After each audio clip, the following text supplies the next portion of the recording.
Vlad Tepes, el príncipe que aterrorizó a sus enemigos y dio vida a la leyenda de Drácula. Podría haber dejado secretos que nadie se atrevió a contar hasta ahora. Bienvenido a la biblioteca nocturna. Ahora que te has acomodado, apaga las luces, si quieres cierra los ojos, y permíteme llevarte a un lugar donde el viento canta en lenguas antiguas, donde el sol duerme bajo la arena, y los secretos del pasado respiran en las paredes de piedra.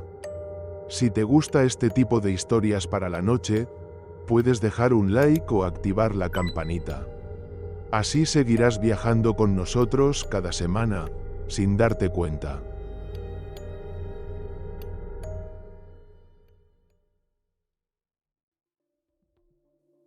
Ahora que la noche se posa sobre tus hombros y el silencio comienza a hablar más alto que las voces del día, déjame llevarte a una tierra de sombras y de fuego, donde nació uno de los nombres más temidos de la historia, Vlad, llamado Drácula. Esta historia no es solo de sangre y sombras, sino también de poder, miedo y supervivencia. Porque detrás de cada mito que la humanidad guarda celosamente, siempre se esconde un reflejo del pasado. Y entre todos esos mitos, pocos han sido tan persistentes, fascinantes y universales como el de Drácula. Hoy en día, Drácula es un nombre que resuena en todos los rincones del planeta. Lo encontramos en la gran pantalla, desde el cine mudo de comienzos del siglo XX hasta las superproducciones contemporáneas. Lo vemos en novelas, cómics, videojuegos, series de televisión e incluso en campañas publicitarias que, con un guiño cómplice, evocan la silueta del vampiro más famoso de todos los tiempos. Drácula no es solo un personaje literario, es un símbolo de lo gótico, de lo misterioso y de lo prohibido. Y, sin embargo, pocos se detienen a pensar en el hombre real que inspiró todo este universo de ficciones.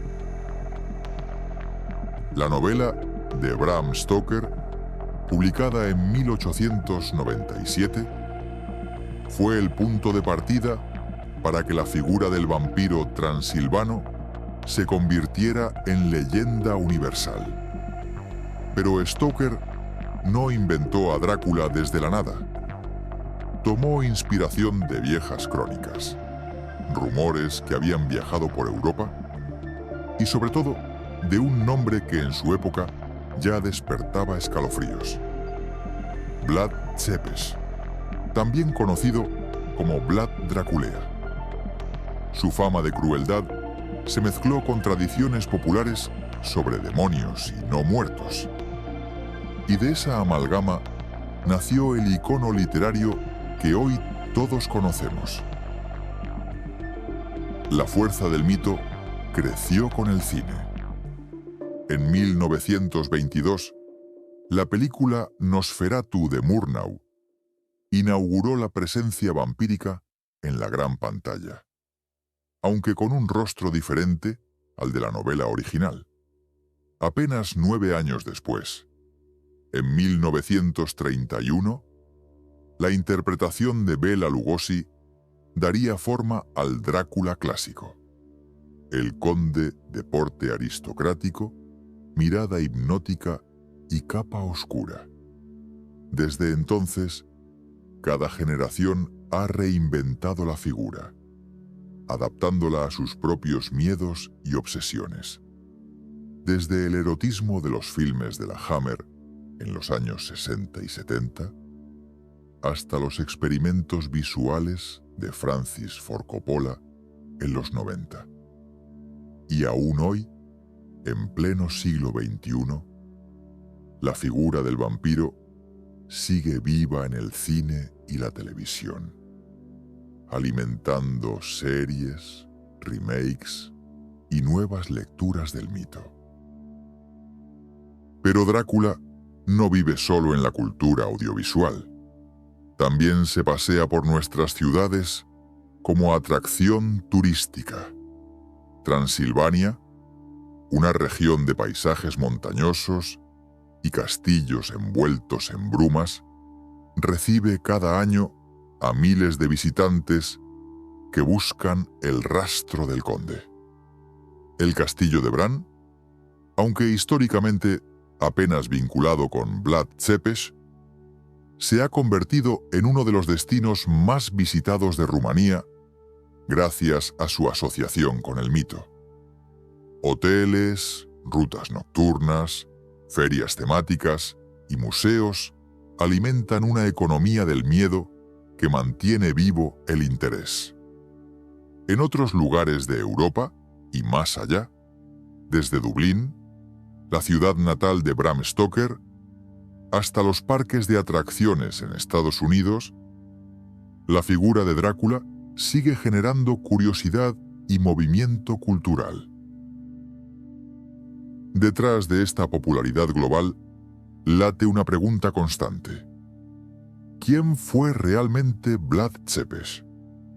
Porque mientras Drácula, el vampiro, es un personaje de ficción universal, Vlad fue un hombre de carne y hueso, príncipe de Valaquia en el siglo XV, protagonista de guerras, alianzas y traiciones en una Europa marcada por la amenaza otomana.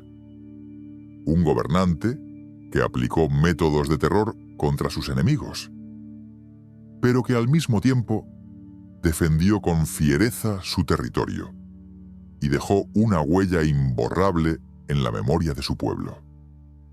En Rumanía, incluso hoy, algunos lo recuerdan como un héroe nacional, mientras otros lo consideran un monstruo de crueldad inhumana. La persistencia del mito nos dice mucho sobre nosotros mismos. Drácula es, en parte, un espejo de los miedos colectivos. Miedo a la muerte, al otro, a la pérdida del control. Pero Vlad Tepes representa también algo más concreto.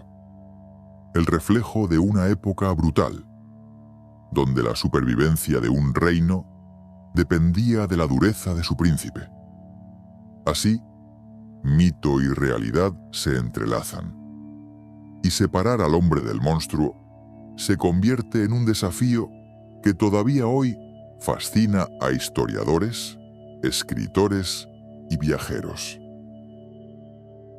En este episodio nos acercaremos a la persona histórica, a las fuentes y a las lagunas. Exploraremos documentos antiguos, crónicas de la época y rumores que han sobrevivido en la tradición oral. Y, al mismo tiempo, presentaremos una historia verosímil que muestra cómo el pasado puede colarse en el presente, recordándonos que la línea entre realidad y leyenda no siempre es clara. Hoy viajaremos entre pergaminos polvorientos, voces de tabernas y relatos de viajeros para descubrir al Vlad que existió realmente. ¿Fue un héroe que defendió su tierra con puño de hierro? ¿O un tirano cuya sombra aún proyecta pesadillas? La respuesta, como siempre ocurre en la historia, no es simple ni única. Pero lo que sí podemos asegurar es que, al escuchar esta narración, cruzaremos un umbral, el que separa al hombre del mito, al príncipe de la oscuridad eterna. Y quizás, al final, entenderemos por qué la figura de Drácula sigue cautivando al mundo. 5 siglos después de su muerte. Estamos a punto de retroceder casi 6 siglos, hasta un rincón de Europa donde los montes guardaban secretos y los caminos eran escenarios de conspiraciones. Allí, en una época de fronteras cambiantes y alianzas frágiles, nació un niño que más tarde se convertiría en una de las figuras más temidas y legendarias de la historia. Su nombre fue Vlad, conocido después como Chepes, el Empalador, pero en el principio solo era el hijo de un noble con un apellido que empezaba a resonar: Draculest. Los documentos no permiten fijar con exactitud el día en que Vlad vino al mundo. La mayoría de los historiadores coinciden en señalar 1431 como el año probable de su nacimiento. El lugar más aceptado es Sighisoara, una pequeña ciudad en Transilvania, entonces bajo la influencia del Reino de Hungría. No era una corte fastuosa ni una capital regia, sino una localidad fronteriza, con calles adoquinadas, murallas sencillas y torres vigilantes. Allí, en medio de comerciantes sajones, artesanos y soldados que transitaban entre mundos, vio la luz quien más tarde se convertiría en protagonista de Crónicas Oscuras. La Transilvania de aquel tiempo era un mosaico. Culturas germánicas, magiares, rumanas y hasta ecos de los tártaros convivían entre tensiones y desconfianzas. Nacer en Sighisoara significaba crecer en un cruce de caminos, donde las palabras cambiaban según la taberna y donde el eco de las iglesias católicas competía con el canto de los monasterios ortodoxos. Esa mezcla cultural marcaría desde el inicio la identidad de Vlad. El linaje de Vlad estaba ligado a la nobleza de Valaquia, una región situada al sur de los Cárpatos, siempre presionada entre grandes potencias. Su padre, Vlad el II, fue conocido como Drácul, un sobrenombre que no se relacionaba aún con demonios, sino con un símbolo caballeresco. Vlad II había sido admitido en la Orden del Dragón, fundada en 1408 por el rey de Hungría, Segismundo de Luxemburgo. Esta orden tenía un propósito claro: defender la cristiandad frente al avance del Imperio Otomano y garantizar la lealtad de los príncipes fronterizos.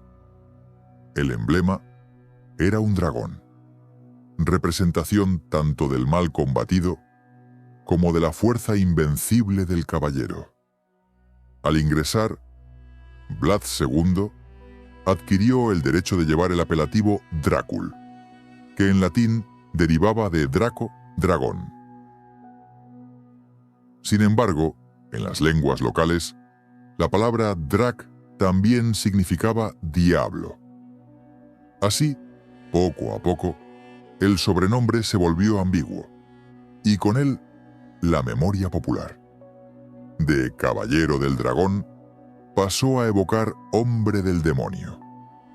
A sus descendientes se les llamó Draculesti, es decir, los hijos de diablo.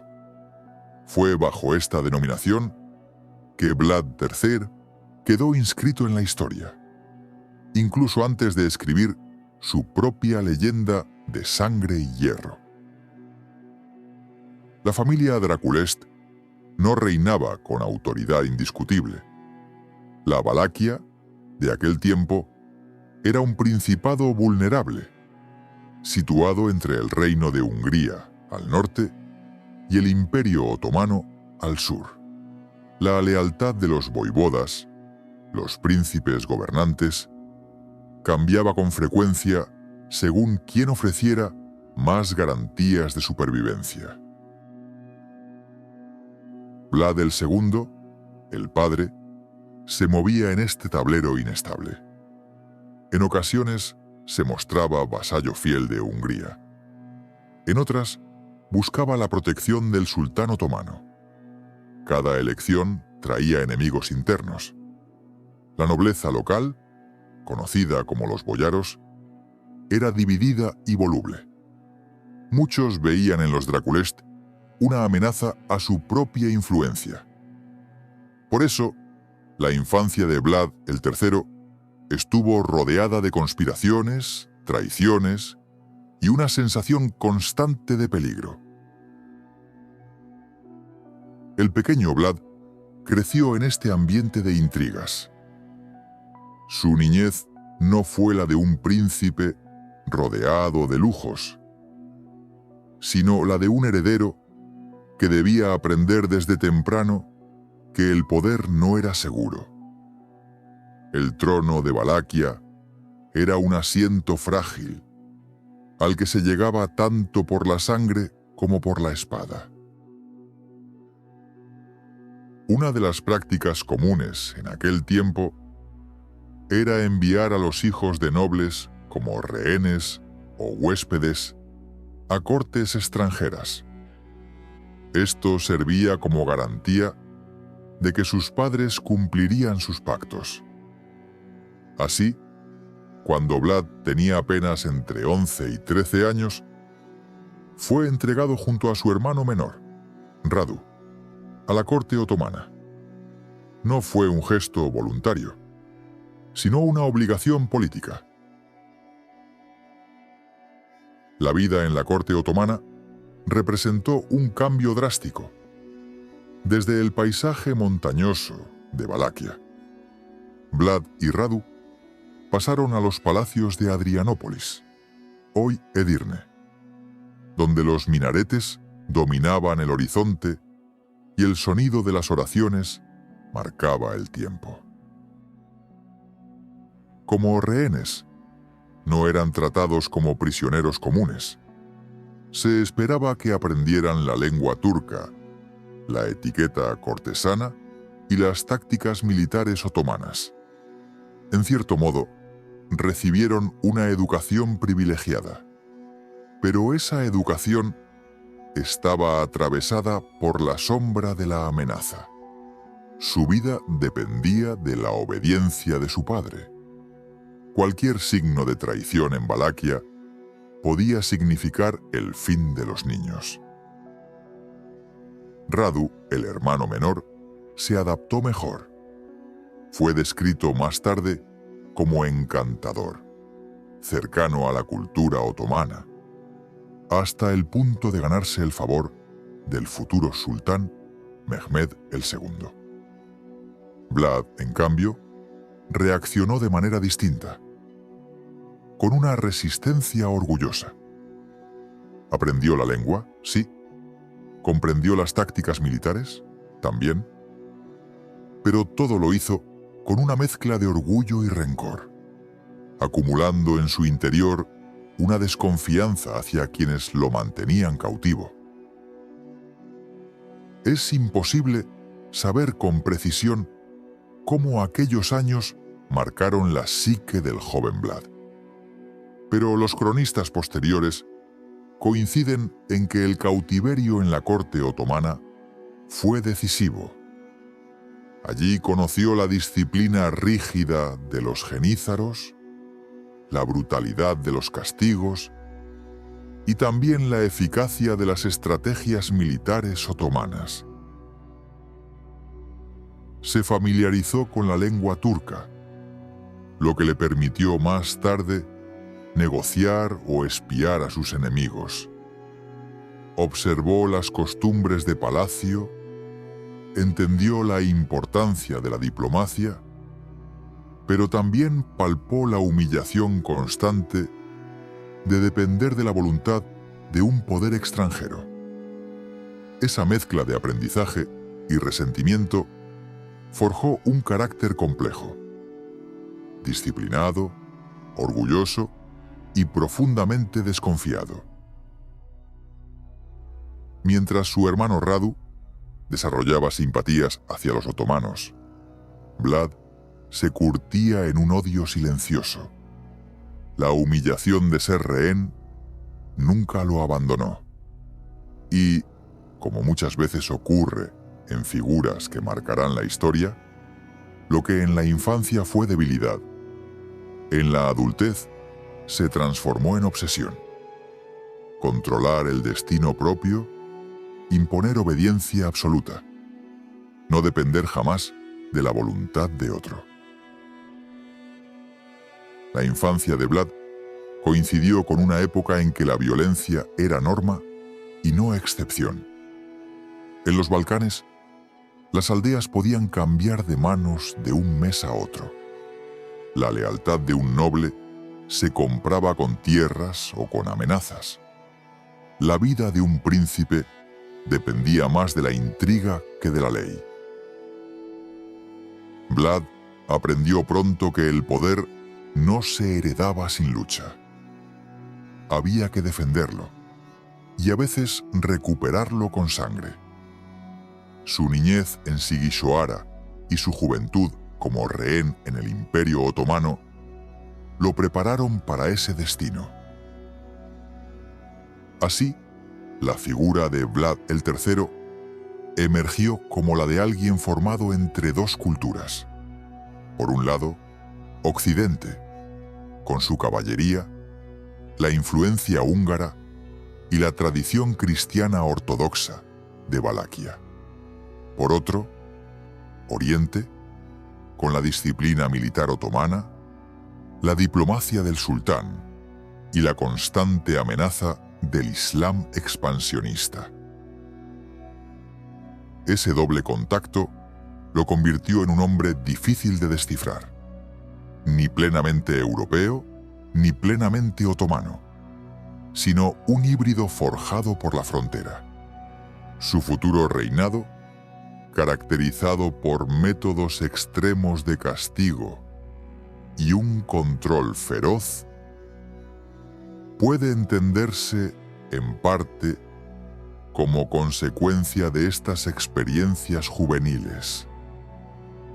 La educación del dragón y la herida del rehén. En el corazón de los Balcanes del siglo XV, un territorio relativamente pequeño, la Valaquia, se convirtió en escenario de tensiones geopolíticas que trascendían con mucho su tamaño. Para comprender la figura de Vlad III, llamado Tzepes, o el Empalador, es indispensable situar su vida y acciones dentro de este complejo tablero político, donde cada decisión estaba marcada por el dilema de la supervivencia. La Valaquia no era una potencia en sí misma, sino un espacio fronterizo, cuya posición estratégica la transformaba en una pieza disputada por imperios y principados vecinos. La Valaquia se extendía al sur de los Cárpatos y al norte del Danubio, delimitada por Moldavia al este, Transilvania al noroeste y el Imperio Otomano al sur. Su capital se movió entre Targoviste y Bucarest, ciudades que hoy parecen modestas, pero que en aquel entonces estaban en el epicentro de las rutas comerciales y militares de la región. Esta ubicación convertía a la Valaquia en un cordón sanitario entre dos mundos: la Europa cristiana, encabezada por el Reino de Hungría, y más difusamente por el Sacro Imperio y el Papado, y el Islam otomano, en plena expansión hacia el corazón del continente. El Danubio no era solo un río, sino un bastión natural que separaba culturas, religiones y ejércitos. Quien controlara sus vados y fortalezas podía facilitar o frenar la penetración turca hacia el interior de Europa. El reino de Hungría representaba la potencia cristiana más cercana y directa. Gobernado en gran parte del siglo XV por Juan Hunyadi y después por su hijo Matías Corvino, era una fuerza militar temible, conocida por su caballería y por el uso de mercenarios bien entrenados. Hungría aspiraba a mantener a la Valaquia como estado vasallo, un colchón protector contra el avance turco.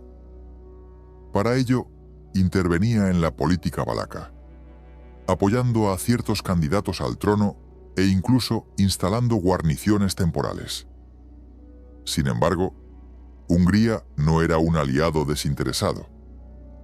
Exigía tributos, lealtad militar y, cuando convenía, reclamaba territorios fronterizos. En expansión constante, desde finales del siglo XIV, el Imperio Otomano se había convertido en la amenaza principal. Tras la caída de Constantinopla en 1453, los otomanos consolidaron su dominio sobre los Balcanes y se proyectaron hacia el Danubio. Para ellos, la Valaquia era una pieza esencial, un paso obligado hacia Hungría y el corazón de Europa, además de una fuente de tributos, esclavos y provisiones. La presión otomana sobre los príncipes valacos se materializaba en demandas de vasallaje, pagos de enormes sumas de oro y la entrega de rehenes, muchas veces hijos del propio príncipe, como garantía de fidelidad. Moldavia, situada al este, era a la vez aliada y competidora. Sus gobernantes, como Esteban el Grande, compartían con la Valaquia la necesidad de resistir al turco, pero también rivalizaban por influencia y autonomía.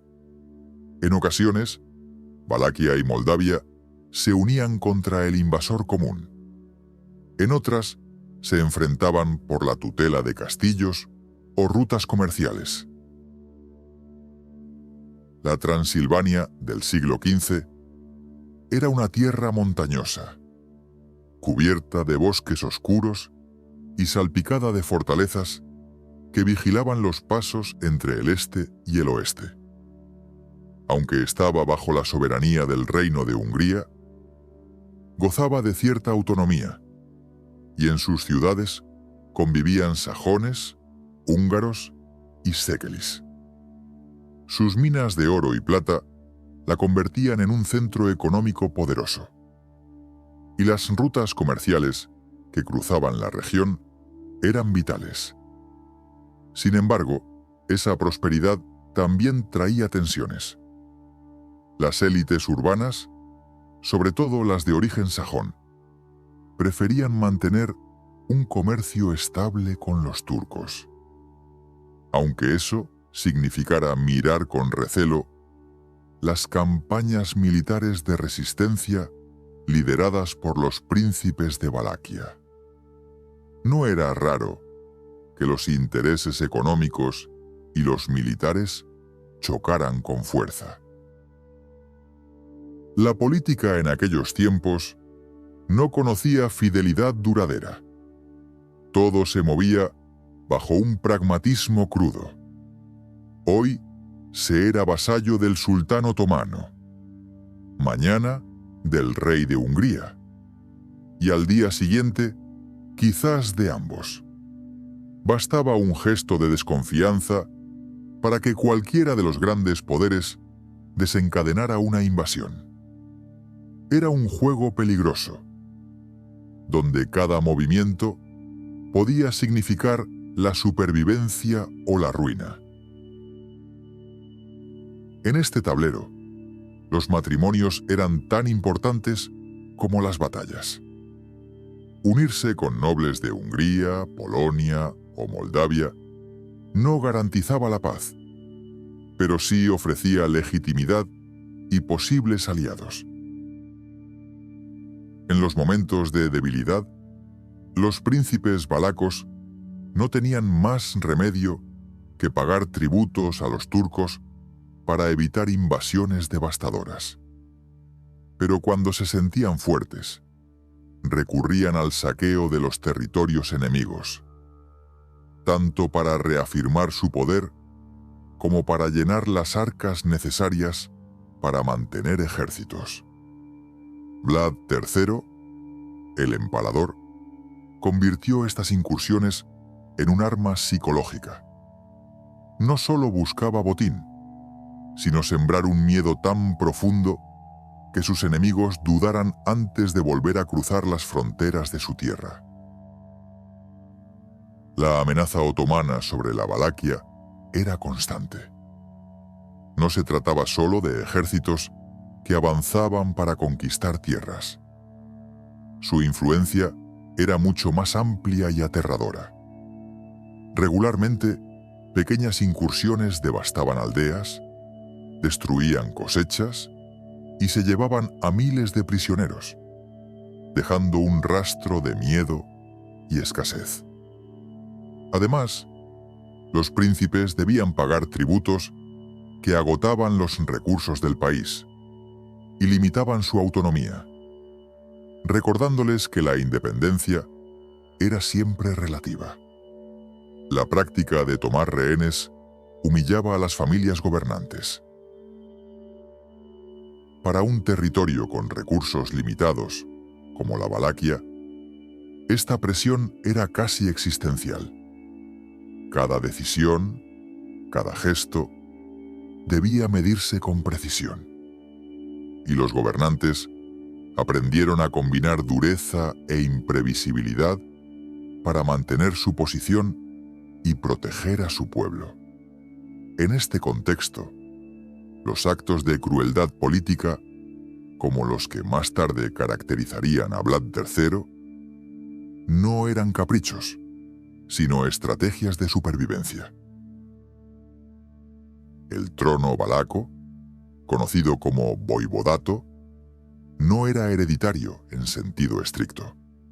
Aunque existía la dinastía Basarab, las ramas rivales y las luchas internas hacían que las sucesiones fueran caóticas. Los boyars, la aristocracia local, tenían un peso decisivo.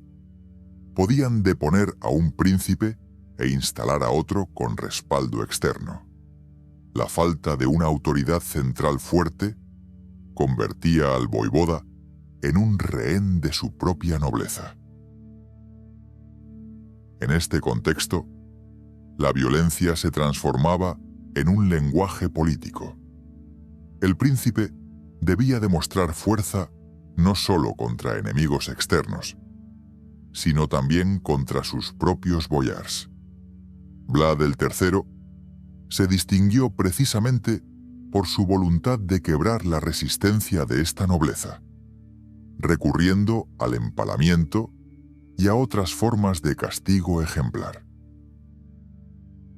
Los castigos crueles tenían un efecto pedagógico. Los enemigos y traidores potenciales recibían un mensaje claro sobre las consecuencias de la desobediencia, aprendiendo por miedo lo que la lealtad significaba en esos tiempos. La lealtad voluntaria era un lujo raro. El miedo se transformaba en el cemento que mantenía unidas las piezas del poder. Vlad III llevó esta lógica hasta sus extremos. El empalamiento se convirtió en su símbolo, no una expresión de sadismo sin sentido, sino un instrumento político calculado para moldear un entorno donde la obediencia era incuestionable, mientras el temor permaneciera vivo en todos los que osaban desafiarlo. Tras pasar parte de su juventud como rehén en la corte otomana, Vlad regresó a su tierra con una mezcla de conocimiento militar, astucia diplomática y una comprensión íntima de la crueldad que la política requería. La experiencia en Adrianópolis y Estambul no solo le enseñó tácticas de combate y lengua turca, sino también cómo se sostenía la obediencia a través del miedo y la disciplina. Lecciones que aplicaría de manera metódica a su gobierno. Sus primeros pasos hacia el trono fueron inciertos y efímeros. En 1448 consiguió ascender brevemente, enfrentando inmediatamente desafíos de la nobleza y de sus vecinos. Solo en los años siguientes consolidaría un poder más duradero, mediante una combinación de audacia militar y medidas políticas calculadas. Cada ascenso y cada caída formaban parte de un juego de supervivencia en el que cada movimiento podía costarle la vida. Para Vlad, el principio de autoridad no era una abstracción, era un código que debía implementarse de manera visible y contundente. La represión de la nobleza rebelde era inmediata y sin concesiones. Los caminos y rutas comerciales eran controlados personalmente, y cada acto de traición o deslealtad se convertía en un ejemplo público. El empalamiento, que pasaría a ser su sello de terror, se utilizaba como una herramienta de disuasión, más que como simple crueldad. Advertía a ladrones, bandidos y nobles de las consecuencias de desafiar la ley de manera concreta y aterradora. Los cronistas europeos y otomanos ofrecen relatos divergentes. Algunos sajones lo describen como un tirano despiadado, un monstruo cuya fama de brutalidad llenaba de terror los corredores de Transilvania. Por otro lado, los registros otomanos detallan su habilidad estratégica, su firmeza y su eficacia como gobernante que mantenía la estabilidad en un territorio constantemente amenazado. En cada versión se percibe la fascinación por la intensidad de sus métodos, y la mayoría coincide en que su violencia tenía un propósito: consolidar el poder, imponer el orden y garantizar la supervivencia del principado. Las anécdotas documentadas muestran a Vlad supervisando personalmente ejecuciones, inspeccionando rutas comerciales y visitando aldeas para asegurar que los impuestos y tributos se cumplieran. Cada acción era un mensaje directo. El príncipe estaba presente, vigilante y dispuesto a utilizar el terror con fines políticos claros. Su enfoque era frío, calculador y excepcionalmente eficaz, reflejando una lógica que, aunque extrema para algunos, respondía a la fragilidad institucional de la Valaquia. En última instancia, el reinado de Vlad el III no se puede juzgar solo por la brutalidad que lo hizo célebre. Cada empalamiento, cada represalia y cada inspección administrativa formaban parte de un sistema coherente, un intento de imponer orden y autoridad en un territorio donde la ley era débil y las amenazas externas eran constantes. Su historia combina la fuerza militar, la astucia política y una comprensión profunda del miedo como herramienta de gobierno, creando una narrativa que fascina tanto por su intensidad como por su complejidad, y que sigue siendo objeto de debate y admiración siglos después. Vlad el III, conocido como el Empalador, no fue príncipe de Valaquia de manera continua, porque su trono siempre estuvo en disputa. La nobleza local estaba dividida. Unas familias apoyaban a Vlad, otras preferían a sus rivales, con derechos hereditarios. Y muchas veces, estas facciones pedían ayuda a los turcos u otros vecinos. Cada vez que Vlad subía al poder, había conspiraciones para derrocarlo. Y cuando lo expulsaban, se refugiaba en Transilvania o Hungría, esperando su momento. Por ejemplo, tras su primer ascenso en 1448, fue derrocado en menos de un año por un primo apoyado por el Imperio Otomano. Solo volvió al trono años después, tras derrotar a sus enemigos y recuperar el apoyo de los boyardos leales, implementando medidas extremas y castigos despiadados para asegurar que nadie cuestionara su autoridad de nuevo. Así, entre idas y venidas, exilios y purgas, se fue construyendo la leyenda de un príncipe cruel, implacable y casi sobrenatural, que parecía siempre volver del abismo para castigar a quienes le habían traicionado. La vida y el reinado de Vlad el III, conocido posteriormente como Vlad el Empalador, dejaron episodios que perduraron en la memoria colectiva y que, con el tiempo, alimentaron la leyenda de Drácula.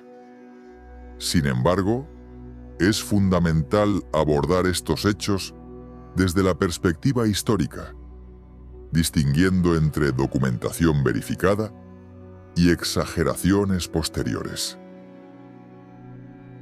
La matanza de los boyaros es uno de los episodios más conocidos del reinado de Vlad III, y las crónicas europeas coinciden en su brutalidad, aunque difieren en los detalles. Hacia mediados de la década de 1450, Vlad se enfrentaba a una nobleza que a menudo conspiraba para debilitar su autoridad y favorecer intereses personales o alianzas con potencias vecinas. En un contexto donde la autoridad central era débil y cualquier signo de debilidad podía desencadenar traiciones, Vlad decidió tomar medidas drásticas. Según los testimonios de la época, Vlad convocó a los boyardos más influyentes bajo el pretexto de una reunión formal. Sin embargo, la verdadera intención era neutralizar a quienes consideraba desleales. Durante la reunión, los conspiradores fueron ejecutados de inmediato, muchos mediante empalamiento. Las crónicas sajonas destacan el impacto visual y psicológico de esta acción. Las víctimas fueron expuestas públicamente, recordando a todos que la traición tendría consecuencias inmediatas y severas. Tras la matanza, Vlad reorganizó la administración, reasignando cargos y propiedades a boyardos fieles. Otro episodio registrado por crónicas transilvanas relata la aparición de un impostor que se hacía pasar por Vlad en varias regiones vecinas. Vlad, según los documentos locales, ideó una trampa para desenmascararlo. Organizó un banquete donde se fingió reconocer al impostor, solo para exponerlo posteriormente y ejecutar un castigo ejemplar ante testigos. Los registros otomanos corroboran que Vlad aplicaba un sistema meticuloso de control sobre embajadores y emisarios, utilizando la astucia y el miedo para mantener la lealtad de sus interlocutores y desalentar conspiraciones. Las crónicas otomanas describen varias incursiones de Vlad en territorios fronterizos donde enfrentaba tropas turcas y bandas de saqueadores. Para disuadir ataques y proteger la población, Vlad implementaba tácticas de terror selectivo, emboscadas, destrucción de campamentos y ejecuciones visibles. Los testimonios de comerciantes y diplomáticos europeos registran que estas medidas, aunque brutalmente eficaces, lograron un relativo control de las rutas y la defensa de aldeas, manteniendo a raya a los invasores y enviando un mensaje claro sobre las consecuencias de la agresión. Otro episodio histórico se ha convertido en símbolo de la figura de Vlad. Según cronistas sajones y documentos otomanos, después de derrotar a los bandidos y enemigos capturados, Vlad ordenaba empalar a los prisioneros en estacas que alineaba a lo largo de caminos y bosques cercanos. La visión era impactante. Los cuerpos permanecían visibles durante días, sirviendo como advertencia para cualquier intento de desobediencia o invasión. Estos episodios, narrados a través de fuentes diversas, muestran la complejidad de Vlad el III como gobernante. La documentación permite entender su crueldad no como un fin en sí mismo, sino como un instrumento de poder en un contexto político extremadamente volátil. Cada acción, desde la reordenación de la nobleza hasta las campañas fronterizas, refleja la lógica pragmática de un príncipe que operaba en un entorno donde la fragilidad institucional y la amenaza externa requerían medidas extremas.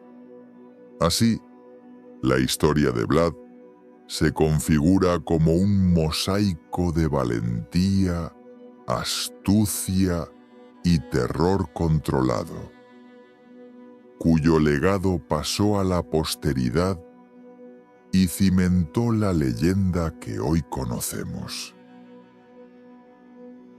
La transformación de Vlad III, el príncipe valaco, en la figura central del mito vampírico moderno, es un proceso complejo que entrelaza historia, tradición popular y literatura. Para comprender cómo se forjó esta leyenda, debemos adentrarnos en las creencias del este europeo, los registros impresos y orales de la época y la reinterpretación literaria que culminó siglos después con la obra de Bram Stoker. En el este de Europa, especialmente en Valaquia y Moldavia, circulaban relatos que helaban la sangre. Los strigoi, espíritus de los muertos que regresaban para atormentar a los vivos, y los virdolakas, muertos más astutos que podían infiltrarse entre los aldeanos y sembrar miedo constante. Una de las historias más conocidas contaba la tragedia de la aldea de Bukovina.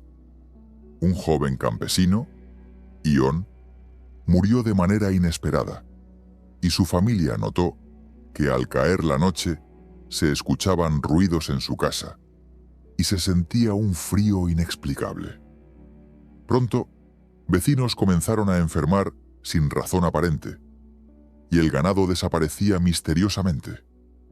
La superstición apuntaba a que Ion se había convertido en un strigoi y estaba cobrando venganza. Los aldeanos, desesperados, exhumaron su cuerpo y descubrieron que su piel estaba extrañamente tersa y sus ojos parecían mirar con furia. Cumplieron entonces con el ritual tradicional. Atravesaron su corazón con una estaca.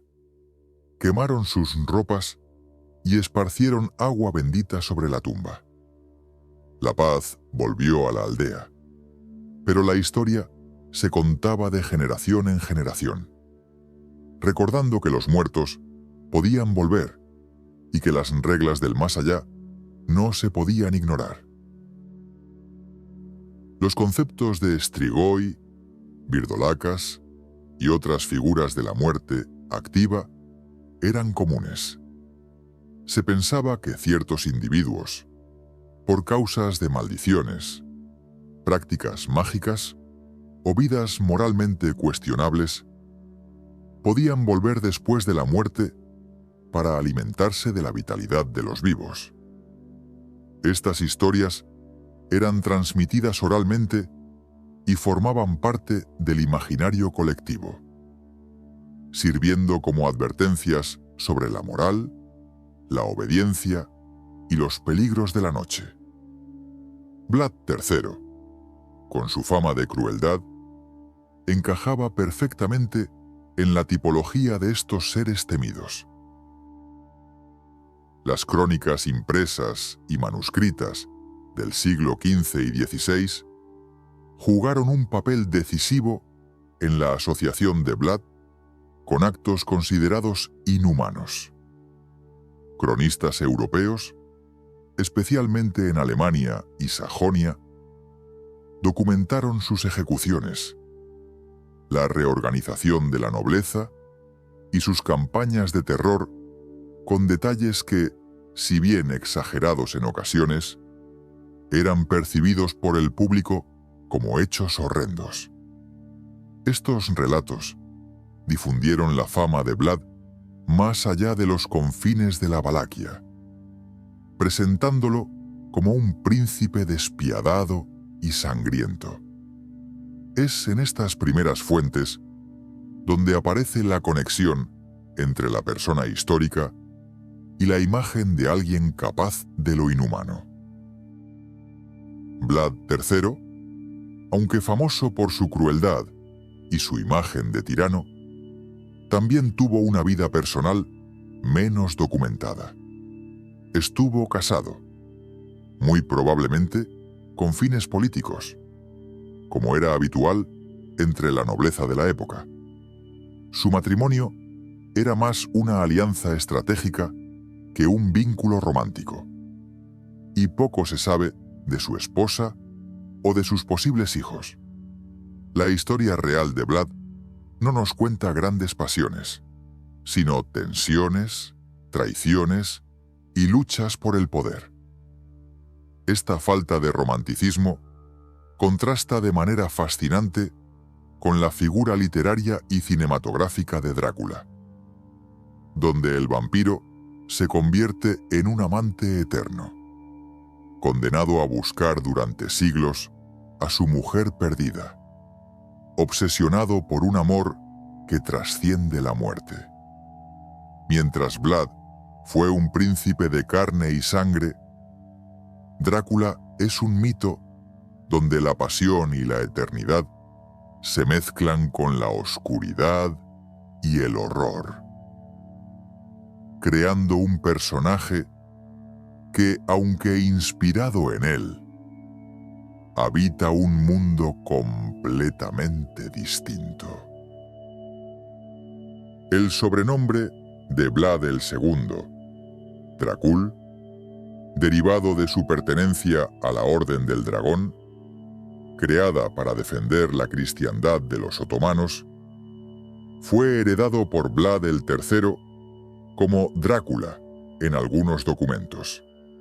Esta coincidencia de nombres sirvió como puente entre la historia real y la posterior construcción literaria.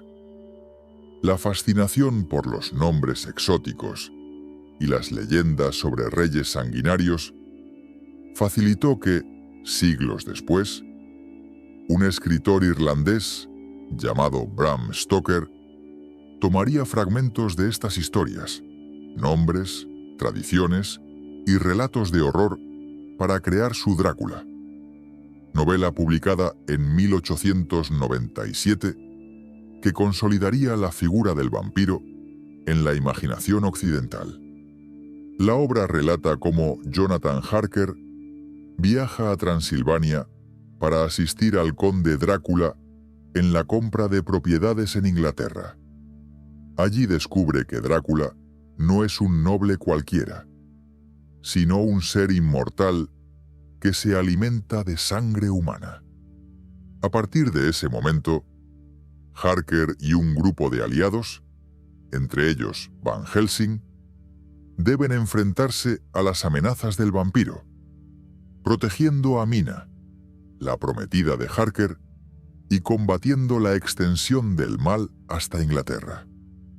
Stoker combina miedo físico y psicológico, explorando la obsesión por lo desconocido, el terror ante lo extranjero y los límites entre la vida y la muerte, transformando las leyendas eslavas de los Strigoi y Virdolakas en un mito universal que todavía fascina a lectores de todo el mundo. Stoker no buscó escribir una biografía, sino crear una narrativa de terror que combinara el imaginario colectivo del vampiro con la presencia de un personaje histórico. Las primeras menciones en Europa occidental del príncipe valaco y sus métodos extremos fueron recogidas en crónicas de viajeros y embajadores que viajaban por la región en el siglo XV y XVI.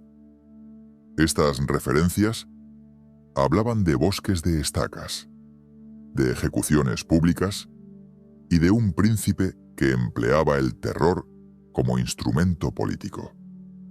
Aunque no existía todavía el mito del vampiro, tal como lo conocemos, las historias sobre Vlad alimentaban un imaginario de horror, reforzado por relatos de comerciantes y diplomáticos que regresaban a sus tierras con historias exageradas o dramatizadas. Con el paso del tiempo, las tradiciones orales y escritas se fusionaron. Los crímenes de Vlad, el sobrenombre Draculea, los mitos locales de muertos que regresan y la fascinación europea por lo macabro confluyeron en un cuerpo de historias que sobrepasaba la realidad histórica. Esta conjunción permitió que el nombre de Drácula se convirtiera en sinónimo de terror y de la figura del vampiro.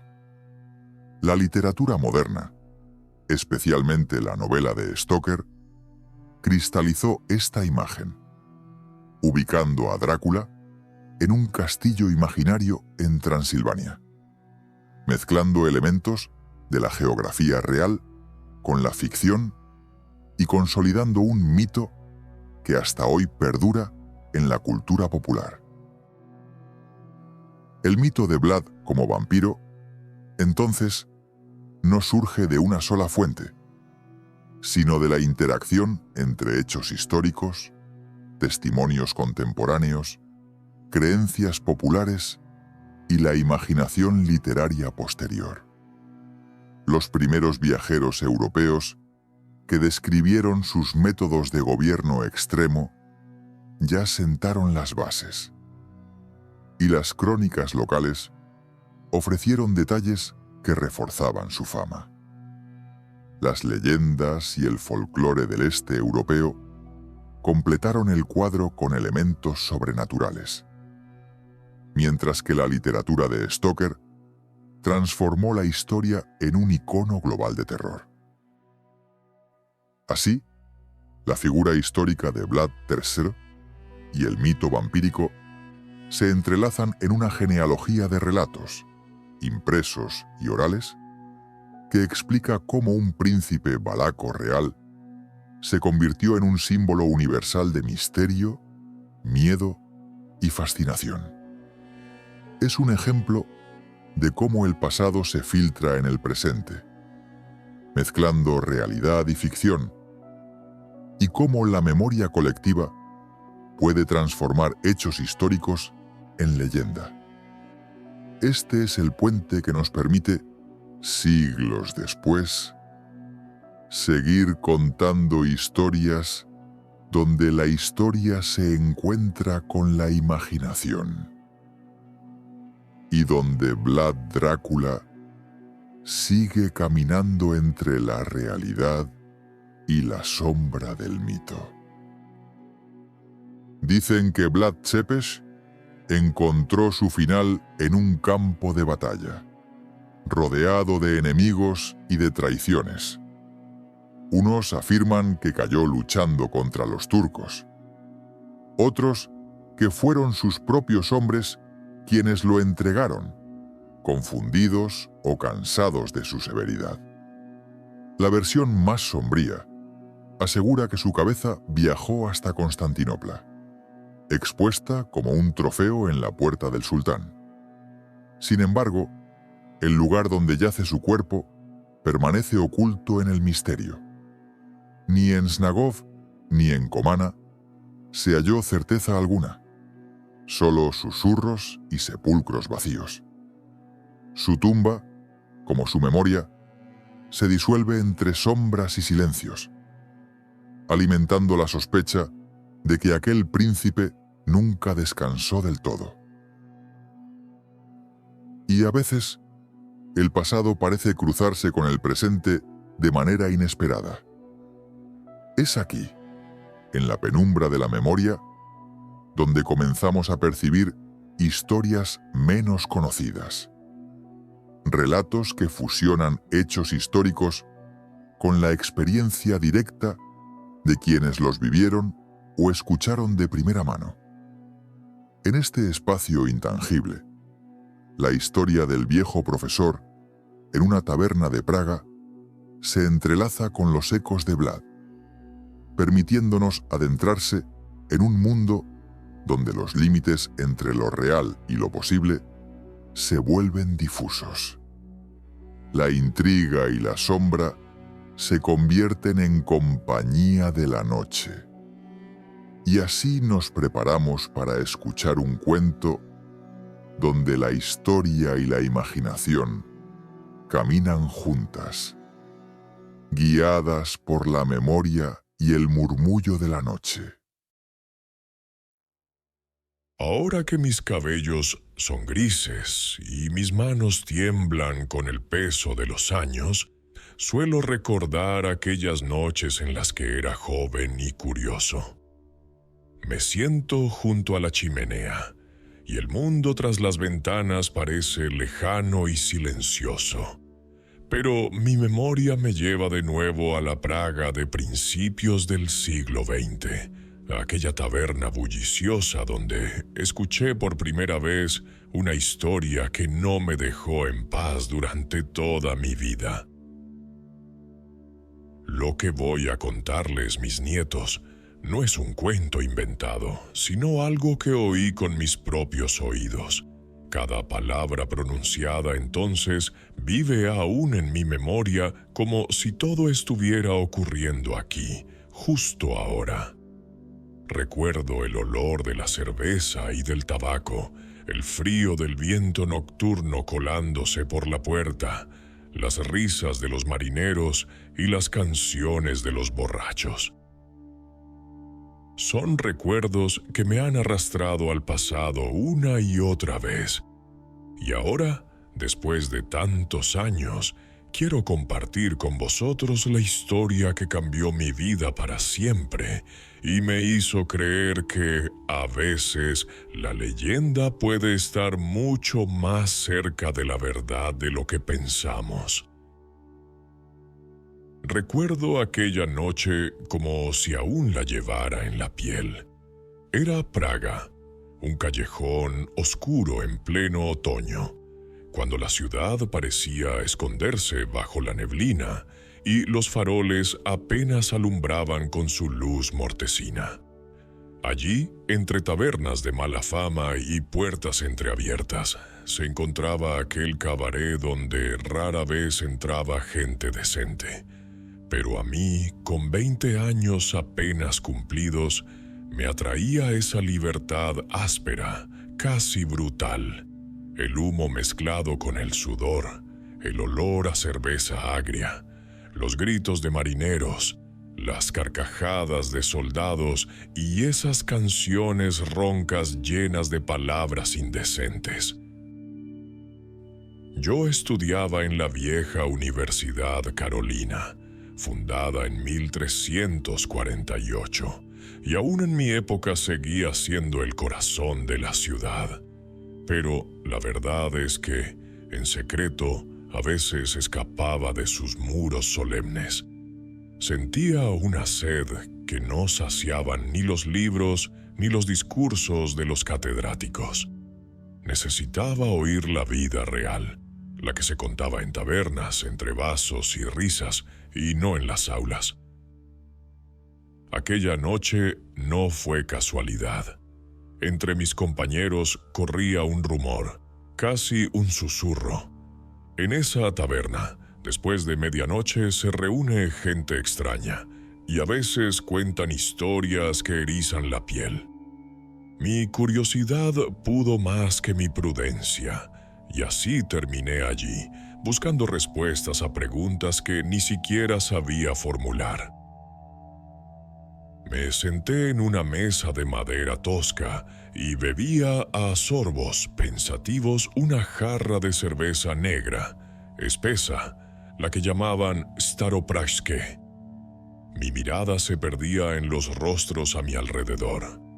Marineros con tatuajes desvaídos, soldados con narices rotas, comerciantes y artesanos que hacía tiempo habían olvidado el camino de regreso a casa.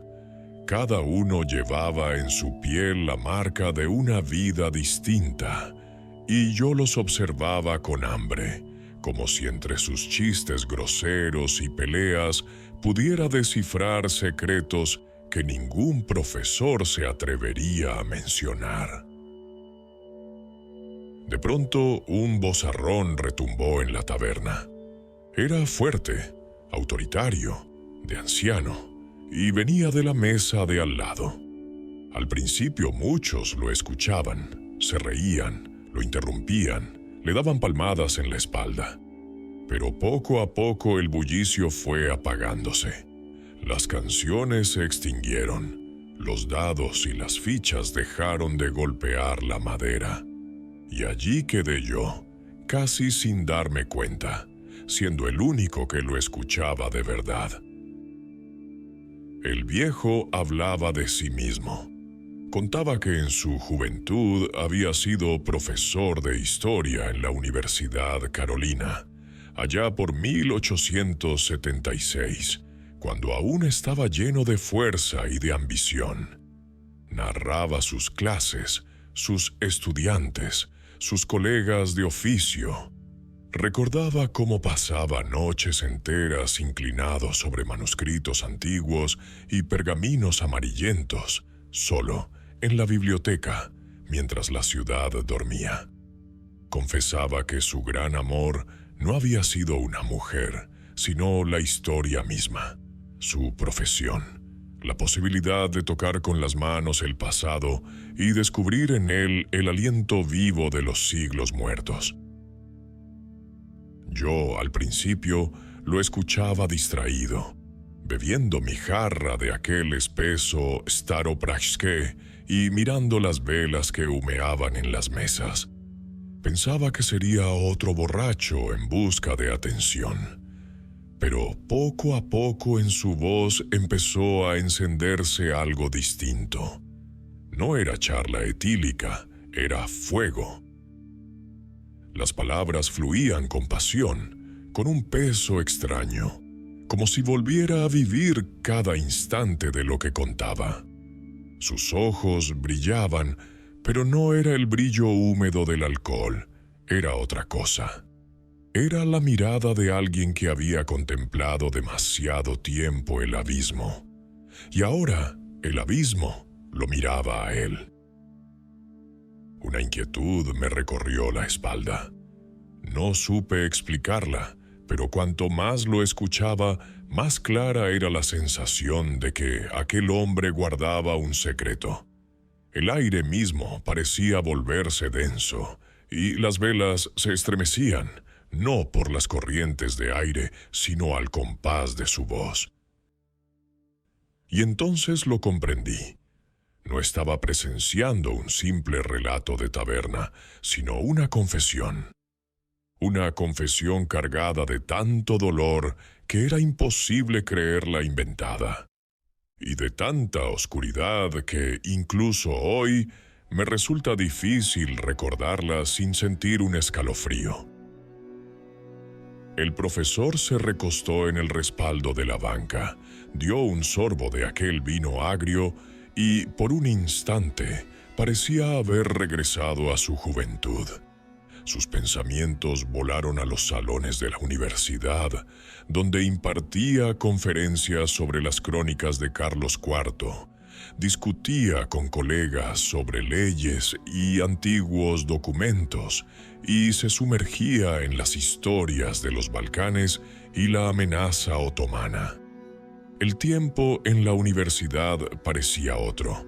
Cada día estaba lleno de descubrimientos, debates, alegrías y temores al mismo tiempo. Vivía cada línea, cada pergamino rasgado, y el amor por la historia no era simplemente su profesión, sino parte de su ser. Las noches en la biblioteca eran especiales. Los estudiantes se marchaban, los colegas descansaban, y él quedaba solo entre manuscritos antiguos y páginas amarillentas. El silencio de la biblioteca, interrumpido solo por el susurro de las hojas y el crujido de la pluma, parecía vivo. Allí se sentía cara a cara con el pasado, como si pudiera escuchar a las épocas susurrar sus secretos. Y una noche, cuando nuevamente estaba solo entre las estanterías infinitas de la biblioteca, preparándose para sus clases sobre la expansión del Imperio Otomano, notó que no estaba completamente solo. Un sonido leve lo hizo estremecerse, el susurro de páginas, un roce apenas audible, aunque estaba convencido de que no quedaba nadie más en la biblioteca. En un pasillo lejano, entre los armarios con manuscritos antiguos, en la penumbra, se alzaba una figura alta, de postura recta, cubierta con un largo abrigo oscuro. El cabello cuidadosamente recogido en la nuca, los hombros erguidos, y aunque el rostro permanecía en sombras, el contorno era tan exacto que parecía esculpido en la misma oscuridad. Aquel extraño hojeaba un antiguo manuscrito con una atención que parecía absorber todo a su alrededor. Cada movimiento de aquel hombre resonaba en el alma del profesor con una extraña inquietud. Intentó concentrarse, pero nada podía explicar la sensación de que ante él se encontraba algo más que un simple visitante nocturno. Tras un tiempo, cuando el profesor pudo volver a concentrarse en las crónicas, murmuró una corrección para sí mismo, y de pronto la figura respondió, ajustando su observación con un conocimiento tal como si hubiera sido testigo de aquellos mismos acontecimientos siglos atrás. La voz era profunda, con un ligero acento balcánico turco, pero la dicción era refinada, y los gestos del hombre reflejaban una nobleza difícil de ignorar. El profesor deseó preguntar cómo conocía tales detalles, pero algo en el tono y la presencia del extraño paralizó cualquier intento de entablar conversación. La luz caía de manera que su rostro permanecía en sombras. Solo podía distinguir los pómulos y el perfil severo, esculpido por la oscuridad misma. Y luego, tan silencioso como había aparecido, el desconocido se retiró, dejando la sensación de que simplemente se había deslizado fuera del aire, dejando tras de sí un eco de misterio que nunca abandonaría la memoria del profesor. Ese breve encuentro dejó una huella profunda en él.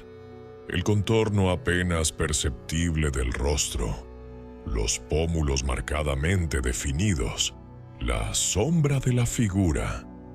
Todo ello lo persiguió durante mucho tiempo en sus pensamientos. No podía distinguir los detalles, pero la sensación de que frente a él se encontraba alguien extraordinario, alguien que ya debería haber quedado atrás en el pasado, no lo abandonaba. Aquella noche marcó el comienzo de una obsesión que pronto lo conduciría a la búsqueda, a la duda y a sucesos que cambiarían toda su vida. Pasaron algunos días. Decía que recordaba bien aquella clase en la universidad, aunque hubieran pasado más de 4 décadas desde entonces. El profesor impartía su curso, preparado sobre la historia de los Balcanes y las guerras con el Imperio Otomano. Ese día, la lección estaba centrada en las campañas contra los turcos en Valaquia y Transilvania. La sala estaba llena de estudiantes. Ya casi inmerso en el flujo de su exposición, él notó de reojo algo que le hizo vacilar. En el último banco estaba sentado un hombre que claramente no era estudiante, demasiado mayor, vestido con discreción, pero con una postura que irradiaba nobleza. No hacía preguntas, ni se movía, permanecía quieto, como si escuchara no solo con los oídos, sino con toda su presencia. Cuando la luz del ventanal iluminó su rostro, el profesor apenas pudo contener un estremecimiento. Pómulos marcados, mandíbula firme, ojos profundos y penetrantes, cabello liso, cuidadosamente peinado hacia atrás, y aquel bigote espeso, recortado con precisión, que añadía un aire aún más severo y autoritario, como si fuese la huella visible de siglos de dominio y disciplina. Cada rasgo del desconocido le resultaba inquietantemente familiar, y por un instante todo el flujo de su clase pareció detenerse ante esa presencia imposible. Era como ver uno de los retratos que él mismo había mostrado innumerables veces a los estudiantes, pero de repente, vivo, sentado en medio de su aula. El profesor se estremeció por dentro, su lengua se enredaba y su voz temblaba apenas perceptiblemente. La cronología de los eventos se le escapaba, y los estudiantes murmuraban entre sí, pensando que el maestro estaba cansado o enfermo. Pero él sabía que lo que tenía frente a sus ojos no era un simple hombre, era Vlad el tercero, el empalador. A duras penas logró terminar la lección, enumerando batallas, alianzas y maniobras diplomáticas contra los turcos, aunque todo sonaba seco, sin la fuerza habitual con que contaba la historia, y su atención no dejaba de regresar a la figura en el último banco, que a simple vista parecía fuera de lugar. Solo su voluntad lo sostuvo hasta el final, evitando que la clase se convirtiera en un caos. Y luego, al sonar la campana, Cuando los estudiantes se dispersaron, volvió a mirar hacia el último banco. El extraño se levantaba y fue entonces que pudo verlo de espaldas. La misma silueta, la misma marcha que había visto aquella noche en la biblioteca. El rompecabezas se empezó a formar en su mente, aunque la magnitud del shock le impidió comprenderlo por completo. Se quedó allí, sentado en el aula vacía, incapaz de creer en lo que sus propios ojos acababan de presenciar. Después de aquel encuentro en el aula, el profesor no podía sacar de su mente la imagen del desconocido.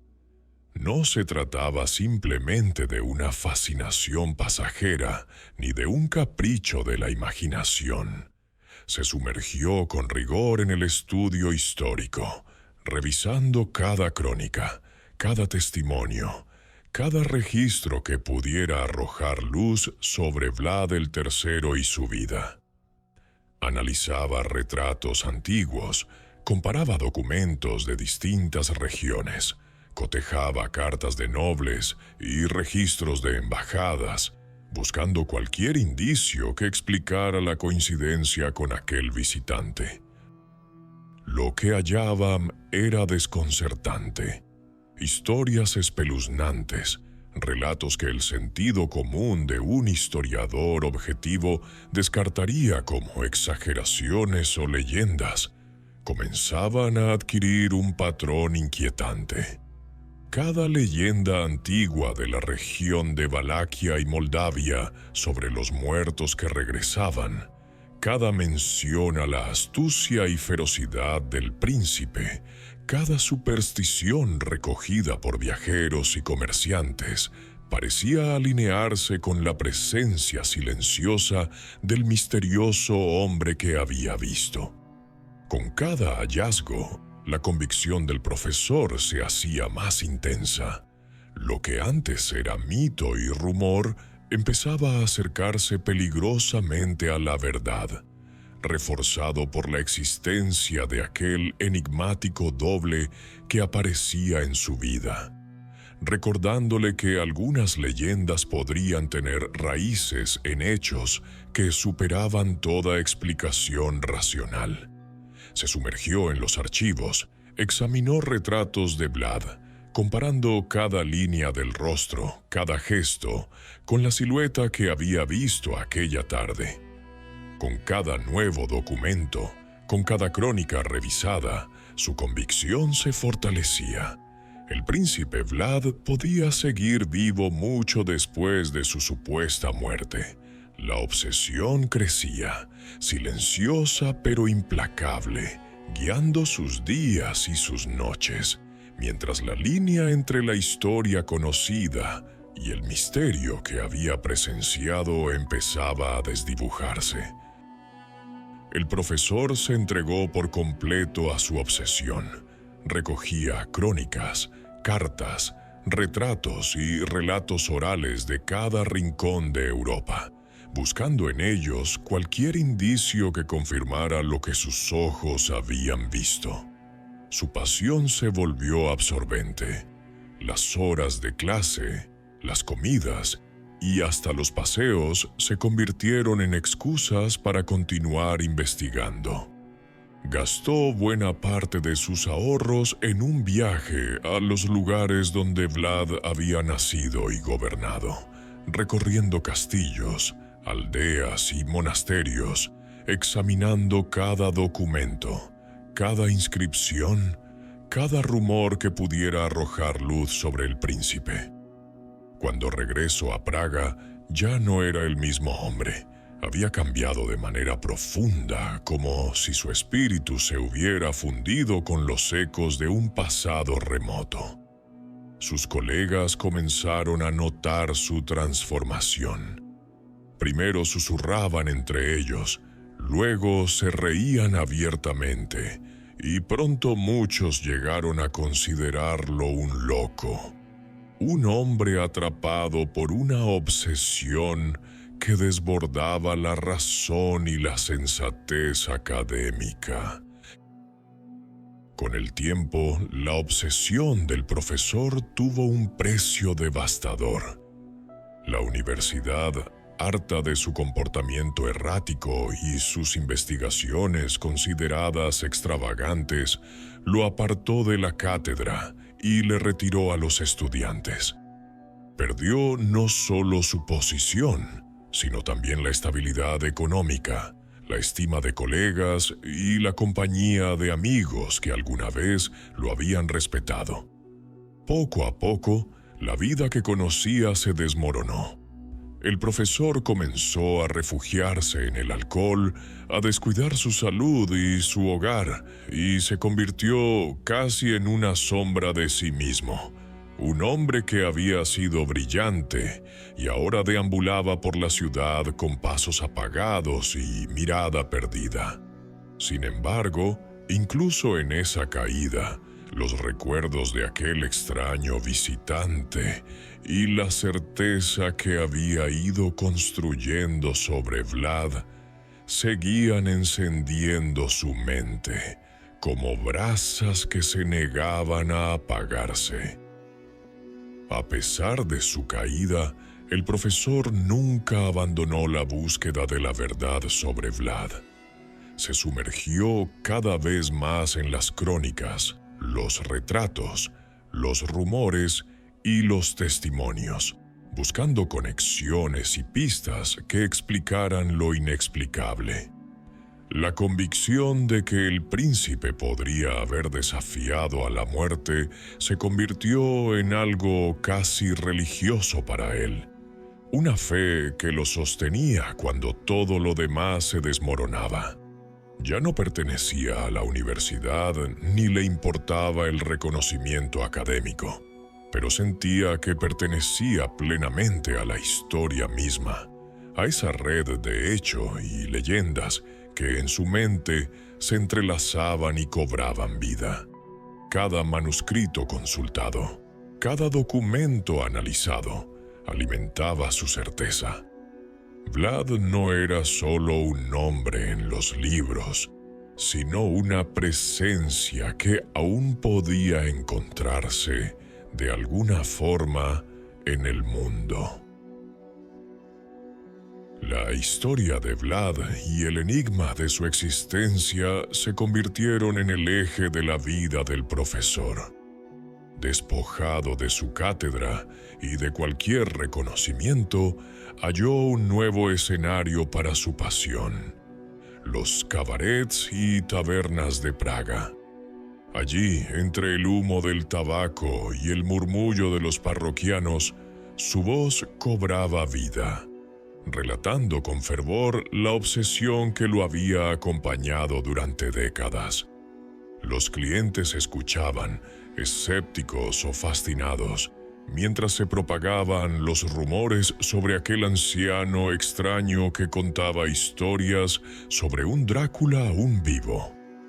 La taberna se convirtió en su santuario, un lugar donde las crónicas, los retratos y los rumores se entrelazaban y donde cada palabra pronunciada mantenía encendida la llama de la leyenda. Yo escuché toda la historia y poco a poco el bullicio de la taberna volvió a llenar el aire. Salí a la fría noche de Praga, donde el viento mordía mis mejillas, y caminé largo tiempo por callejones desiertos, reflexionando sobre lo que acababa de oír. De pronto, un reflejo de farol sobre los adoquines llamó mi atención. Entre las sombras, apareció la silueta de un hombre que parecía extrañamente idéntica a la imagen que el profesor había relatado, pero desapareció antes de que pudiera distinguir cualquier detalle. Tal vez solo me lo había imaginado. Esa noche marcó un antes y un después. Volvía de vez en cuando a esta taberna, pero nunca volví a ver al anciano. Pero la historia, Su voz y aquella misteriosa figura en la sombra me acompañaron toda la vida, dejando la sensación de que la frontera entre la leyenda y la realidad era mucho más delgada de lo que jamás había supuesto. Nunca me atreví a preguntarle al profesor quién era aquel hombre enigmático. Y ahora, después de tantos años, pienso cada vez más. Quizás decía la verdad. Tal vez el príncipe Drácula había permanecido vivo, oculto entre la gente. A menudo, aún por la noche, sentía la sensación de que unos ojos fríos y desconocidos me observaban desde la oscuridad. Aquella noche quedó grabada en mi memoria como un misterio que guardé con cuidado y que décadas después os cuento ahora a vosotros, mis nietos. Y así termina nuestra historia por esta noche.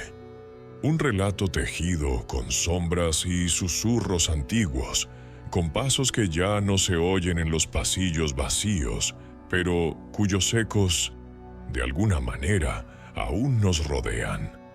Vuelve cuando quieras, la noche aún guarda secretos que contar.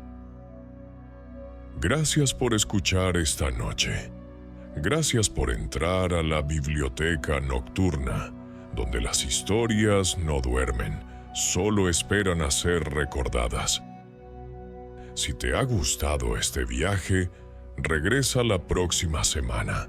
Traeremos otra historia, otra puerta por abrir.